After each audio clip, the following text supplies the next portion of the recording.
7 de la mañana con 1 minuto, amigos. Esta es la primera emisión. Aquí iniciamos. Hoy es jueves 23 de octubre. Jorge, ¿cómo estás? Buenos días. ¿Qué tal, amigos televidentes? Muy buenos días y bienvenidos. Mucha atención. Empezamos. El gobierno nacional logra que se ponga fin al paro de la Confederación de Nacionalidades Indígenas del Ecuador, CONAIE. El presidente Daniel Noboa anunció la implementación de un programa de reactivación económica para los afectados por los hechos violentos. Más de 3.000 galones de combustible de contrabando fueron recuperados por parte del Cuerpo de Ingenieros del Ejército Ecuatoriano. Este producto fue sustraído mediante perforaciones clandestinas efectuadas en zonas del poliducto.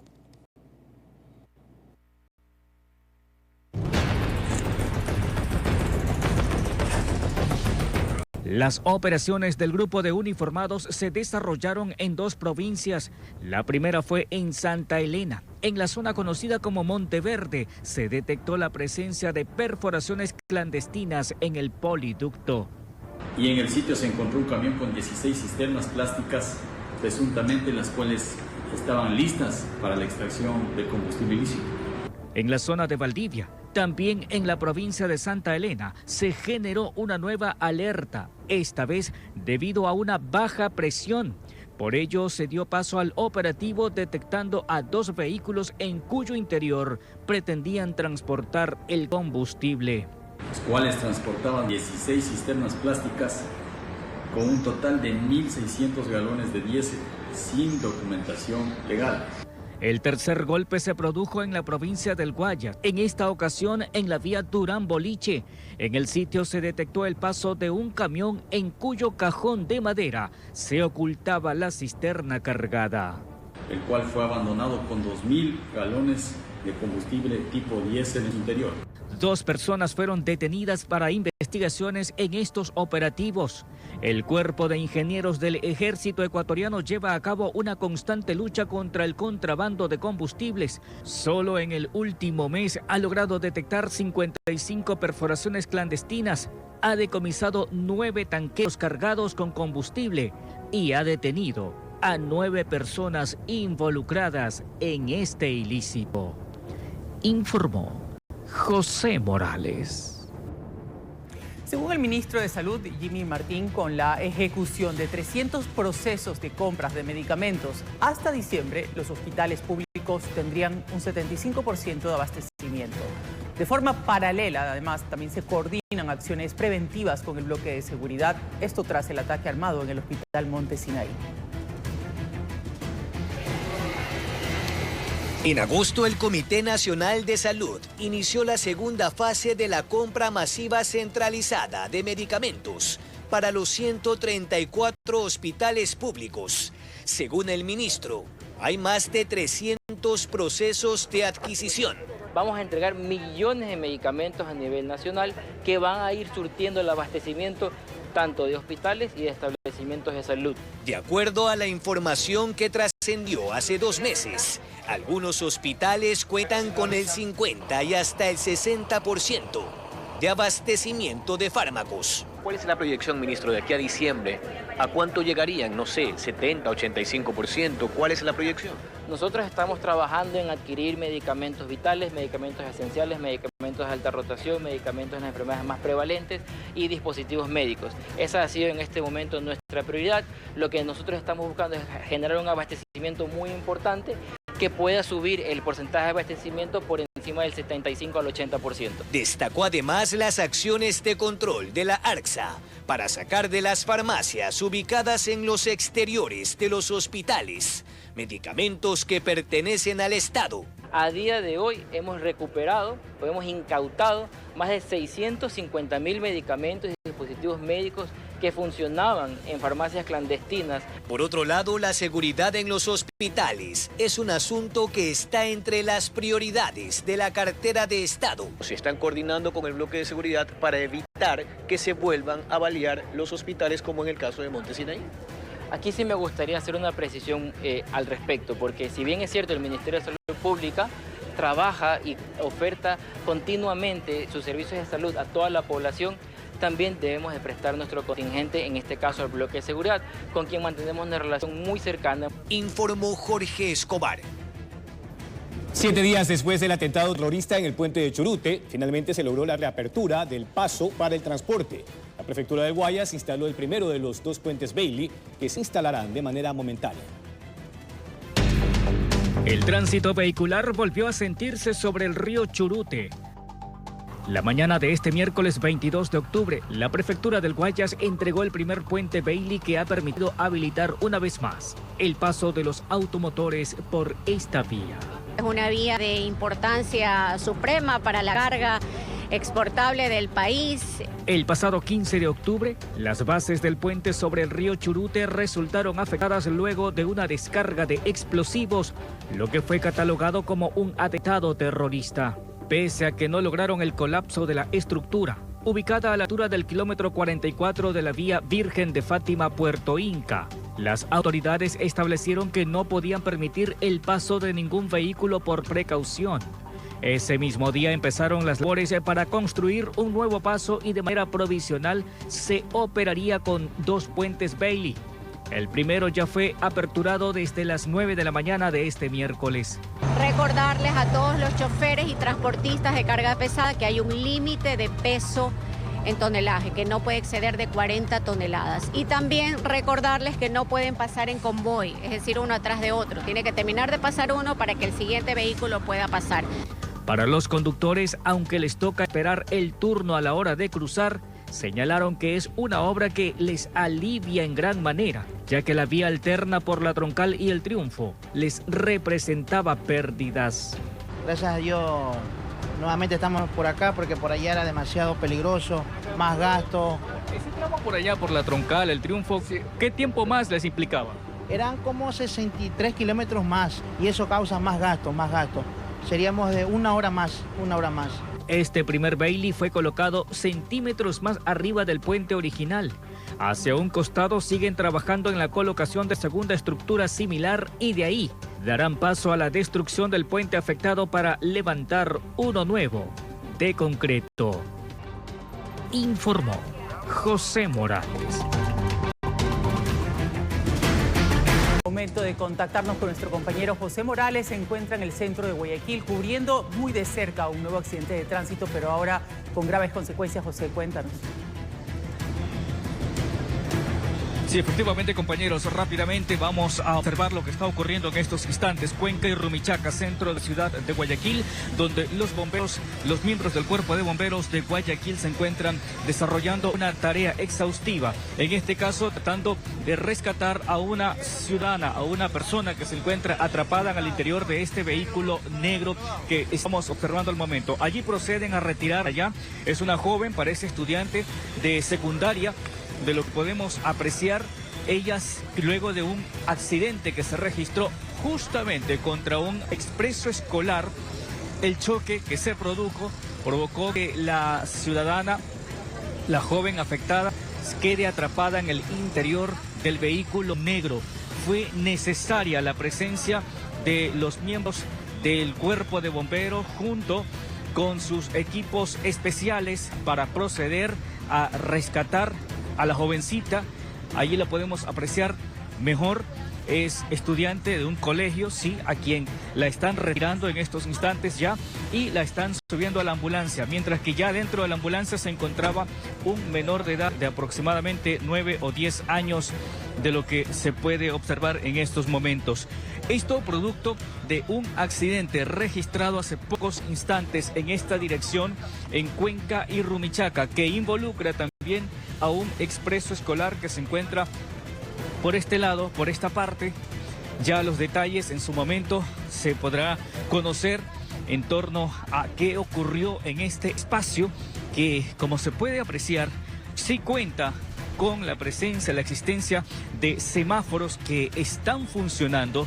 Hay que conocer, en todo caso, qué habría pasado si hubo imprudencia por parte de algunos de los conductores al irrespetar la señalización por parte de los semáforos y eso provocó el accidente entre ambos automotores. Lo cierto es que ya se logró el rescate de la jovencita que permanecía atrapada en el interior del vehículo negro. Con esto, compañeros, amigos, ustedes. De la mañana con 19 minutos, ayer se puso fin al paro nacional indígena que se efectuó en varias provincias del centro del país. Pero ¿cuáles fueron las consecuencias? Millonarias pérdidas y demás.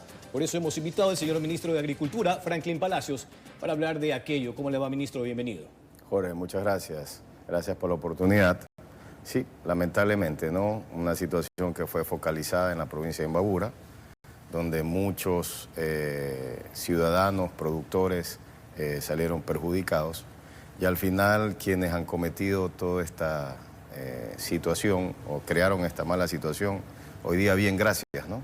O sea, cometieron el problema, crearon el problema y hoy día el gobierno con el dinero de todos los ecuatorianos tiene que buscar soluciones. Es nuestra responsabilidad, lo vamos a hacer desde el primer día. Desde ayer hemos estado ya en contacto con los productores tratando de hallar sus necesidades, viendo los problemas y hallar soluciones en conjunto, ¿no? Estamos ahí con el tema de poder ayudarlos con el crédito 7x7. Ya el presidente ayer lo dijo, para estos sectores va a haber un alivio financiero. Vamos a estar con ayuda de semillas, ayuda de herramientas, tratar de darles la asistencia técnica necesaria para que se reactiven, ¿no? Ahora, ministro, de la información que ustedes tienen, la que se ha tabulado hasta el momento, ¿cuánto han perdido los sectores agrícolas, los sectores comerciales? Porque según un dato que había trascendido hace poco, solo en Imbabura, 70 millones de dólares. Eso fue informado por parte de las autoridades seccionales de esa provincia. Sí.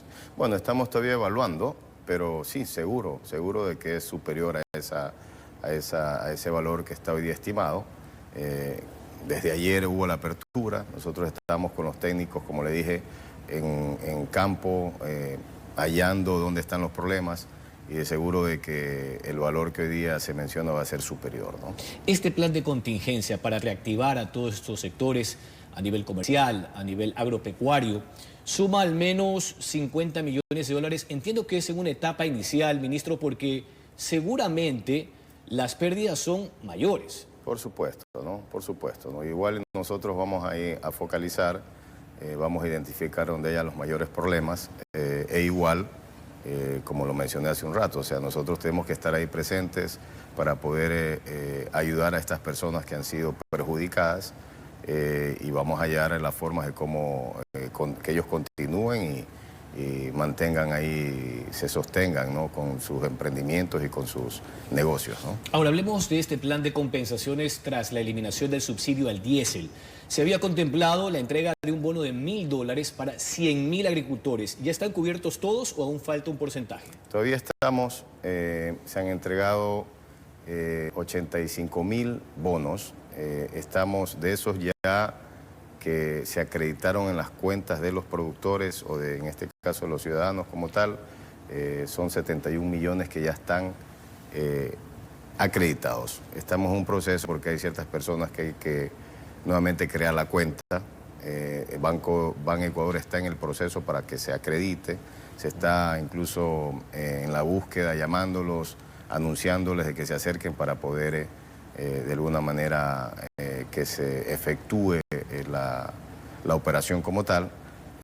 Son 85 millones que ya han sido subidos al proceso y que tienen que en estos próximos días ya concretarse, ¿no? Ahora, en el caso de esa línea de crédito 7x7, que son básicamente condiciones favorables para las personas que están interesadas y que sin duda busca también paliar toda esta afectación, ¿qué condiciones deben cumplir ellos para que puedan acceder a este crédito? Bueno, primeramente tienen que tener el registro agropecuario, el RNA que le llamamos, o sea, tienen que ser productores como tal, tienen que estar registrados en el Ministerio de Agricultura. Hay varios rangos, ¿no?, que van desde 500 a 3.000, de 3.000 a 20.000 y de 20.000 hacia arriba, ¿no?, hasta a un límite de $250.000 en los créditos, ¿no?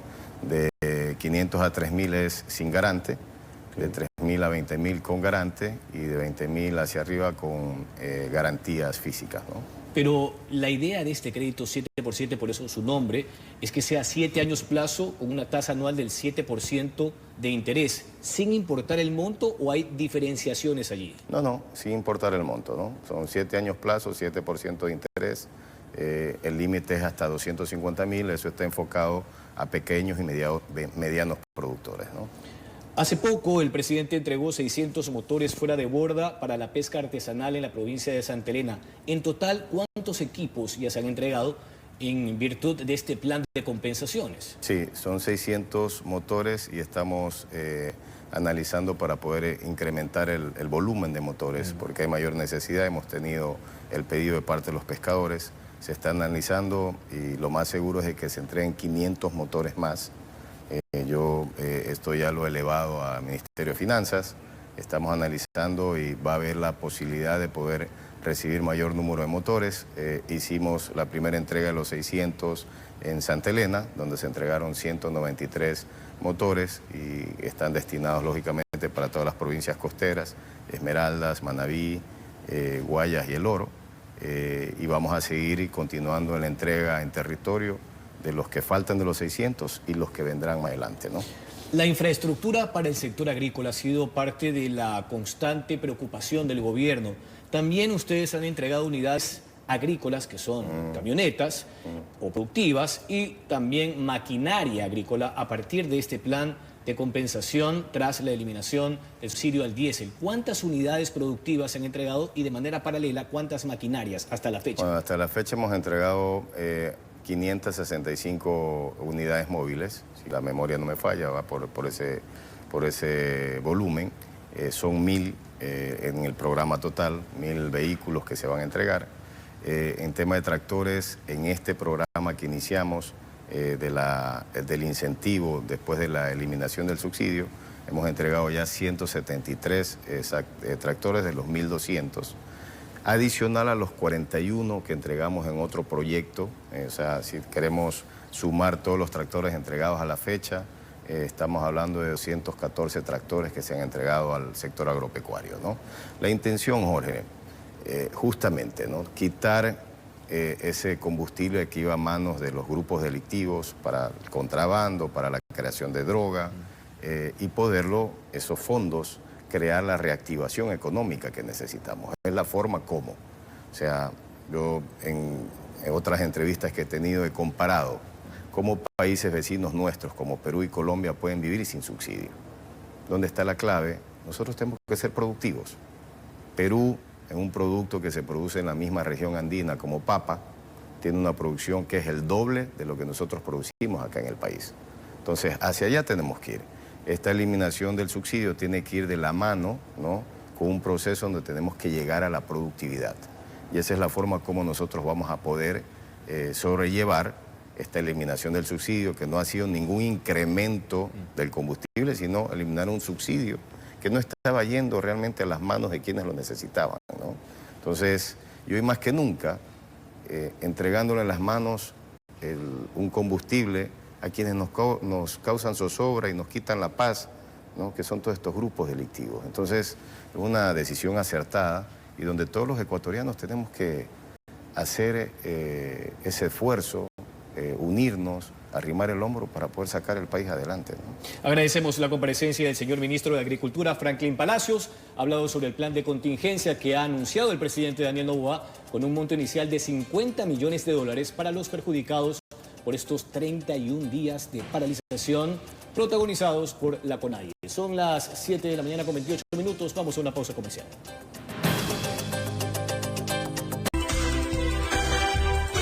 7 de la mañana con 34 minutos, amigos, estamos con más información de regreso. Ahora le contamos que personal de la Dirección de Aseo Cantonal y Mercados, así como de la Dirección de Justicia y Vigilancia del municipio de Guayaquil, realizaron un operativo en el sector de la Bahía, donde detectaron que los comerciantes informales desde ahora están expendiendo pirotecnia, la misma que es almacenada y manipulada sin las respectivas medidas de seguridad ni tampoco los permisos que se necesitan. El material fue decomisado y se procedió a clausurar un local que incumplía las ordenanzas municipales. Los funcionarios indicaron que este tipo de actividades comerciales solo se deben realizar en lugares autorizados.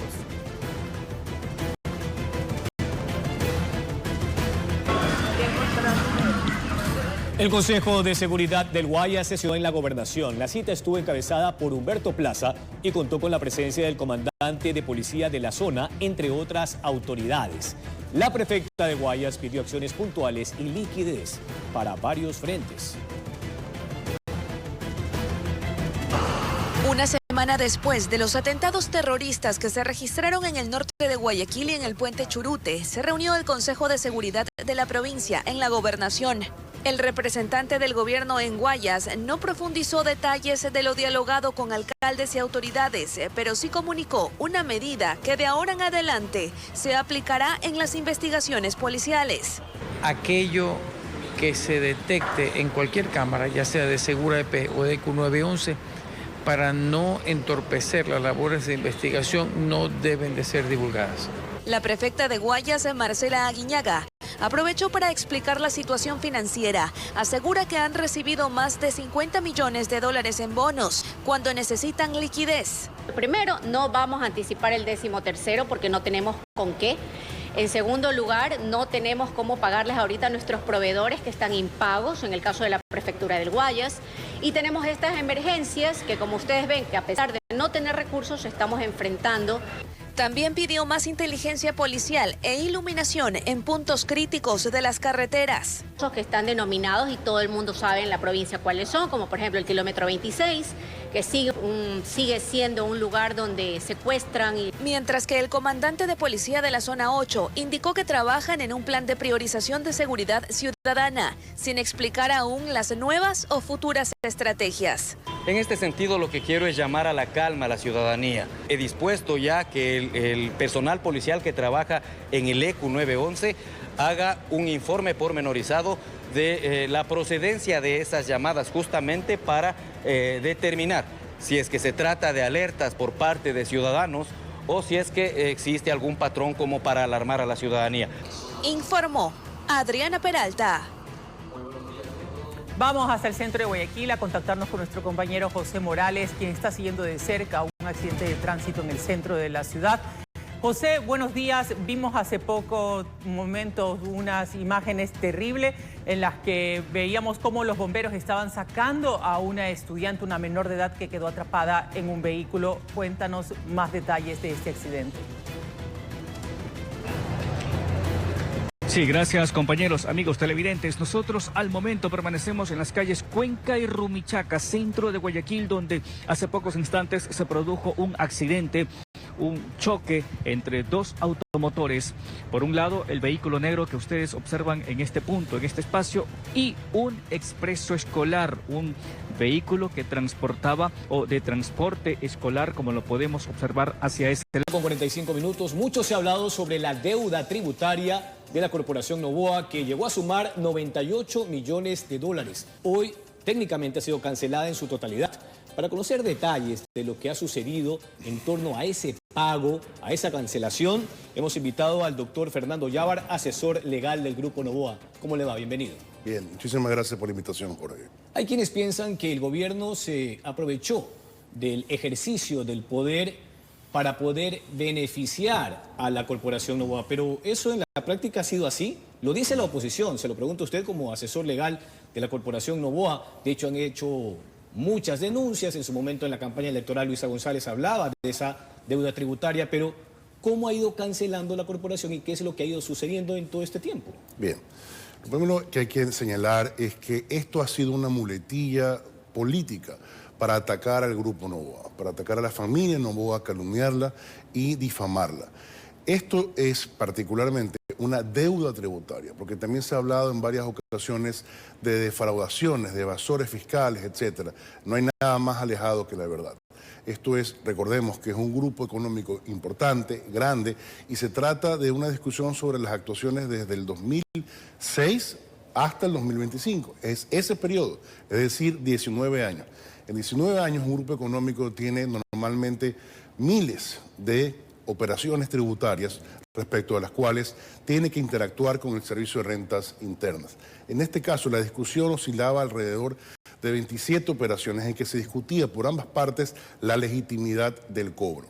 Como existían acciones judiciales iniciadas, no solamente a nivel administrativo y judicial local, incluso algunas se discute a nivel internacional, esto no podía o no permitía que se acogiera a alguna de las 7 remisiones tributarias que se han verificado a lo largo de las últimas 2 décadas. Recordemos que esto no es algo que se ha hecho en este momento. no es algo que se ha hecho especialmente para el Grupo Novoa, por el contrario, más de 103.000 contribuyentes se acogieron a la remisión tributaria del año 2025. Reitero que es la 7ª remisión tributaria en un periodo aproximado de 2 décadas. Y por ende, bien pudo haberse cogido alguna de las anteriores, pero dado que existían disputas judiciales, no se hizo así. Ahora, en el caso concreto, resulta que además de esta discusión que hay sobre todo los rubros que se disputaban con el Servicio de Rentas Internas, en 2, la justicia da la razón. Es decir, que en unos casos relacionados con periodos fiscales, tanto respecto del impuesto al valor agregado como de la renta de los años 2007 y 2008, en una disputa respecto de valores aproximados a 14 millones de dólares, la justicia le dio la razón al Grupo Novoa y por ende esas deudas fueron anuladas. Con esta anulación ya la discusión no era de 98 millones, sino que ya quedaba en 82 millones. Acogiéndose a la remisión tributaria y a través del pago que se hizo desde julio de este año hasta octubre de este mismo 2025, se cancelaron 25.786.000 dólares.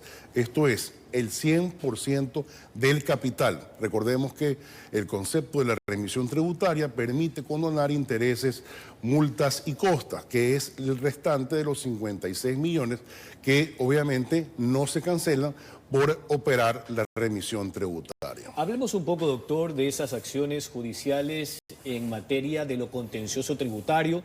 ¿En qué época se presentaron esas acciones judiciales y qué fue lo que pasó? ¿Por qué tardó tanto quizás en ese momento el proceso judicial? Bien, parte de la disputa política que ha existido durante los últimos probablemente 20 años en contra de la familia Novoa impedía que se le dé la razón en causas que legítimamente ellos habían impugnado, tanto administrativamente como en la vía judicial, el cobro. Y al final, una vez que se liberaron todos los obstáculos que impedían que pueda operarse en derecho, se ha otorgado la razón a la Corporación Novoa y por ende han sido consideradas que los títulos de crédito y todas las coactivas iniciadas fueron claramente hechas a espaldas del derecho y por eso han sido anulados, incluidos obviamente todos los valores que se pretendían cobrar de intereses, multas y costas. Ahora, usted ha hablado del pago de 25 millones de dólares a propósito de la Ley de Integridad Pública. Allí se contempló esa condonación o amnistía tributaria. Ese valor que se pagó obedece a incumplimientos sobre tributos específicos. ¿Qué nos puede contar sobre aquello? Los antecedentes relacionados con los cobros más grandes y más importantes, porque como dije hace un momento, hay un aproximado de 27 operaciones que se discutían con el Servicio de Rentas Internas, pero las más importantes giran alrededor de los temas de precios de transferencia. Una disputa comercial que la interpretación que había tenido el Servicio de Rentas Internas a consideración del Grupo Novoa era antitécnica y por ende no procedían los cobros. Sin embargo, fue lo que legitimó, no solamente en este caso, esta deuda que se fue cancelando y que ya está actualmente en cero, sino anteriormente también la incautación de la Hacienda La Clementina.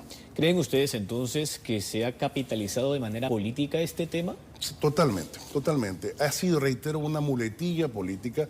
Todo el tiempo se venía diciendo que eran los grandes deudores, que era el número 1 del Servicio de Rentas Internas, pero en realidad era una disputa técnica en materia tributaria en la cual se estimó siempre que nunca tuvo la razón el Estado. Ya actualmente se termina resolviendo de una vez por todas para eliminar que se utilice políticamente una deuda.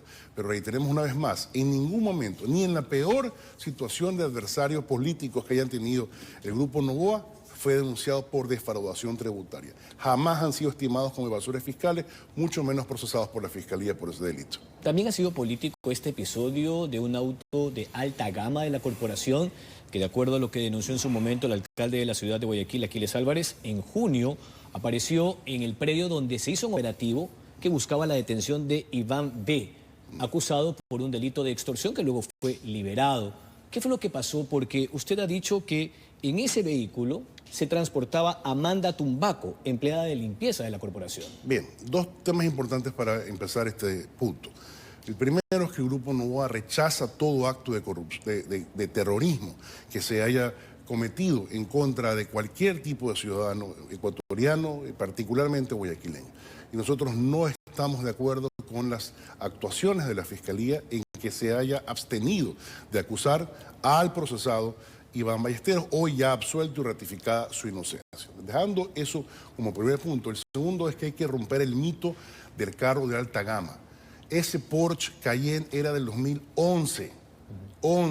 Al día de hoy, un sedán de una marca americana o asiática vale más que lo que cuesta ese Porsche Cayenne. Es decir, que hoy oscila alrededor de los $20.000. Entonces, rompamos el tema de no solo alta, sino altísima gama que se ha venido diciendo dentro de la narrativa política, que incluso escuché en la Asamblea, que se decía que era un carro que costaba más de $140.000. No es cierto, obviamente es una marca importante, conocida, pero ya con el transcurso de los años su depreciación es evidentemente grande y por ende ya no supera los $20.000.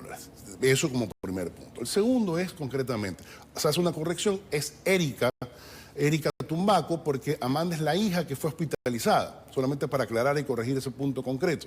Ella es una empleada de servicio doméstico en materia de limpieza que, dado que tiene más de 4 años trabajando dentro del grupo, en una de las empresas, y que está afiliada y que su aviso de entrada incluso ha sido ya compartido en medios de comunicación, es quien acudió ese día porque fue llamada originalmente por una emergencia médica y en el camino se le avisa que hay un operativo militar que incluso ha llegado a allanar su casa y que actualmente sus hijos están siendo inmovilizados por los militares y que se ha dicho que los pueden llevar detenidos. Por eso pide en el camino hacia el IES de Los Ceibos que sea dirigido a su casa en Isla Trinitaria. Y esa es la realidad. Cuando ella llega, ya ha acabado el operativo, se han llevado a Iván Ballesteros, ya sus hijos obviamente ya están completamente liberados y no hay ningún tipo de novedad real en ese momento. Entonces, por eso llega angustiada, desesperada, sube a su casa, recordando que esto es una casa rentera, que nunca estuvo en la casa de Iván Ballesteros, sino en su propio domicilio. Y en ese es a donde ingresa, ve y revisa que ya no haya mayor inconveniente, sale, habla con su hijo que está en la calle descamisado, le comenta lo ocurrido y luego de verificado que ya no hay más novedades, se retira. Eso es todo. Entonces, claro, se generan una gran cantidad de inquietudes, qué coincidencia, la misma casa, mismo día, etcétera. Lamentablemente es una coincidencia, no es más que eso, pero es un acto de ninguna relevancia penal y particularmente de ninguna relación con Iván Ballesteros, que no sea más que un vecino que fue detenido por la policía. Es decir, en esa casa habitan varias familias. 3 familias. Por eso la confusión. Así es. Eso es todo. ¿Y creen entonces que esta circunstancia también se busca politizar? ¿Con qué fin? Pero es evidente el cálculo político de un video que tenía Segura EP hace 4 meses, que jamás salió a decir nada y que justo al día siguiente del atentado terrorista al frente del Mall del Sol, aparece este tema en concreto. O sea, es evidente el uso político que se pretendió hacer respecto de la postcaptura de Iván Ballesteros en relación a un vehículo de propiedad industrial molinera. Yo no quiero entrar en discusiones políticas porque no es mi ámbito, yo soy un abogado, pero claramente era importante aclarar para romper con esta narrativa que los políticos, a espaldas de la realidad y de los hechos, han pretendido introducir dentro de la discusión que se ha generado en la última semana. Bien, antes de concluir, un poco volver a explicar el detalle del pago de esta deuda tributaria de la Corporación Novoa, que hoy técnicamente ya ha sido cancelada, ¿no? Y quizás ese fue el argumento desde la oposición, cómo se bajó de pronto de 98 a 82 millones y hoy prácticamente no hay nada pendiente. Así es, la deuda es 0 al día de hoy, pero no es que se ha evaporado la deuda, se ha pagado el 100% del capital, dentro de los plazos establecidos en la ley, con transparencia y evidentemente ante el Servicio de Rentas Internas para liquidar cualquier tipo de obligación tributaria pendiente. Bien, agradecemos la comparecencia del doctor Fernando Yávar, asesor legal del Grupo Novoa, a propósito del pago de esta deuda tributaria que empezó con 98 millones de dólares y hoy ha sido totalmente cancelada. Son las 7 de la mañana con 56 minutos. Vamos con más información, Caro. Así es, el IES confirmó la ampliación de la fecha máxima de pago de las obligaciones patronales correspondientes